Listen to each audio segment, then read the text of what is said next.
Fogo eterno pra afugentar o inferno pra outro lugar. Fogo eterno pra consumir o inferno fogo aqui.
Professor JV, os ateus, os espíritas e outras correntes religiosas se posicionam contra a ideia de um castigo eterno após o juízo final, porque não conseguem entender como um Deus misericordioso, de infinito coração, poderia sentenciar a um sofrimento eterno, vejam bem, eterno, almas humanas pela simples rejeição de sua santa pessoa, ou pior, pela simples descrença em Cristo.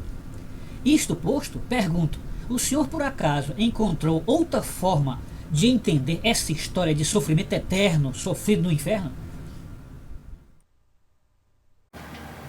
Sim, meu querido, sim. Acho que é possível a gente encontrar essa resposta. Eu acho até muito mais perfeita, mais completa. Posso dizer até que seria a resposta definitiva. E ela só pode ser alcançada, e eu só cheguei a ela graças a uma investigação mais séria e mais minuciosa nos entendimentos e no pensamento do professor Dr. C.S. Lewis. Foi através dele que nós pudemos chegar a essa conclusão. E, devido ao fato de ter sido feita por um apanhado nos vários livros dele, dificilmente poderemos, numa conversa dessa rápida, dizer as fontes das quais tiramos isso. Mas na descrição do vídeo vamos procurar indicar os nomes de alguns livros dele, onde o leitor poderá extrair essa noção do que vamos dizer agora. De fato, esses grupos, como você falou, os materialistas, os ateus, os espíritas, que é um pessoal que tem fé, os espíritas, e ainda outras correntes religiosas, sempre têm essa dificuldade de engolir, e acho que é uma dificuldade lógica, racional, viável, válida, de entender como um Deus misericordioso, como um Deus de coração infinito, amor infinito, como é que um Deus desse, que é o nosso Deus cristão, sentencia alguém a um castigo eterno num lugar de onde não se pode sair e onde a dor é interminável, é uma dor profunda e interminável. Como é que se pode entender isto? Então, foi C.S. Lewis quem nos ajudou a ver algo embutido ou subjacente a esta ideia do sofrimento eterno, que vamos tentar passar para vocês agora. Vamos, inclusive, a partir desse vídeo, passar algumas ilustrações, como já mostramos, mas vamos mostrar outras ainda.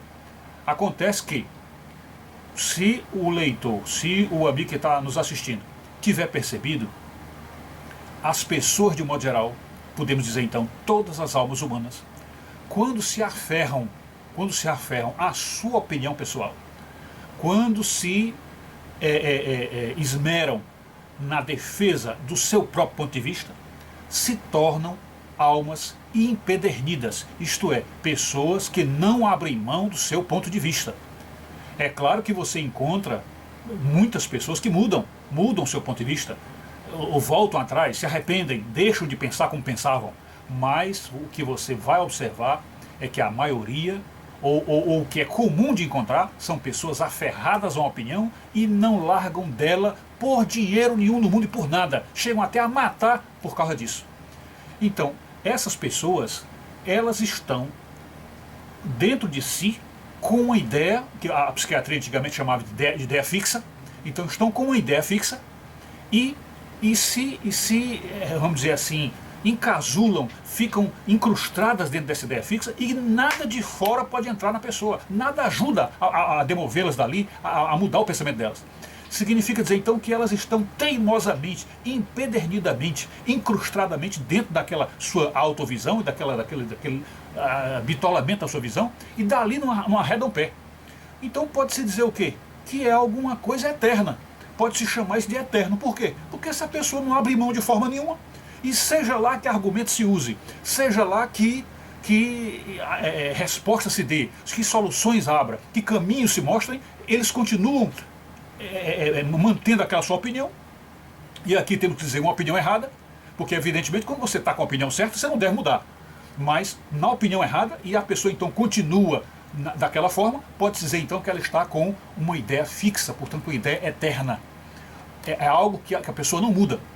Então, entendendo isto, que a pessoa tem um defeito eterno, porque não muda uma opinião por causa de um problema eterno, e a Escritura Sagrada, vocês vão ver que nós vamos mostrar dentro dos slides, nós vamos mostrar os textos onde a Escritura Sagrada mostra que esses problemas internos que geram uma resposta constante e eterna, uma opinião que não muda, vocês vão ver que isso tem a ver com o pecado, que a Escritura Sagrada chama de pecado eterno.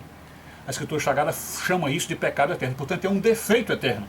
Então, se dentro da pessoa há algo eterno, que elas não mudam em hipótese alguma, não querem mexer em sua cabeça de maneira nenhuma, então, o que é que podemos dizer? Que quando a Escritura Sagrada fala de castigo eterno ou de sofrimento eterno, não é que Deus as tenha condenado a algo eterno, com todo o seu amor e misericórdia, que tenha feito isso, de maneira nenhuma. É a própria pessoa, como se fosse uma autocondenação, é a própria pessoa que não se modifica, portanto não se arrepende e se tornam aquilo que a igreja chama de almas fechadas, elas se fecham em si mesmas, então por isso é que é eterna, mas isso não tem nada a ver com castigo de Deus, nada a ver com sentença divina, de que expulsa aquelas pessoas para sempre de si, de maneira nenhuma. Pelo contrário, você viu nos slides que a gente mostrou e nos que a gente ainda vai mostrar alguns talvez, você viu que há aquela expressão do Apocalipse, lá Apocalipse capítulo 3, versículo 20, quando o escritor sagrado diz que o Senhor está à porta, batendo, eis que estou à porta e bato, e aquele que abrir a sua porta, eu entrarei e cearei com ele. Então, o que é que significa um Deus que está batendo na porta? Significa dizer que Deus está procurando ver se a pessoa se modifica. Então ele está lá batendo, venha para mim, eu lhe quero você comigo, eu te amo, etc. Bate e a pessoa não abre a porta para Deus.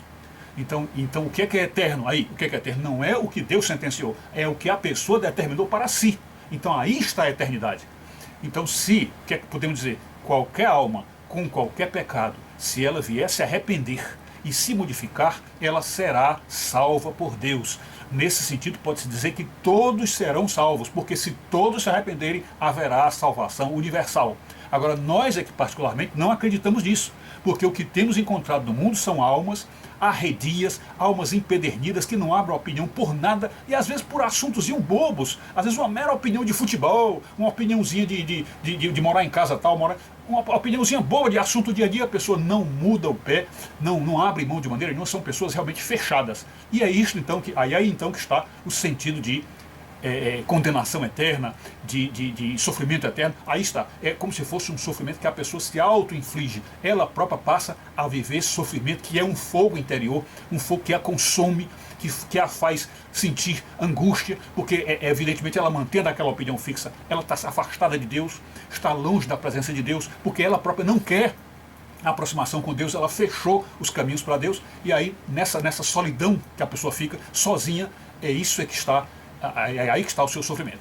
Essa é a resposta. A Escritura diz: mas aquele que blasfemar contra o Espírito Santo não tem perdão para sempre, visto que é réu de pecado eterno. Marcos 3, 29. Verso que pode muito bem ser traduzido como: aquele que blasfema de Deus não pode ter perdão para sempre, visto que está praticando um pecado eterno que ele mesmo nunca deseja parar de cometer.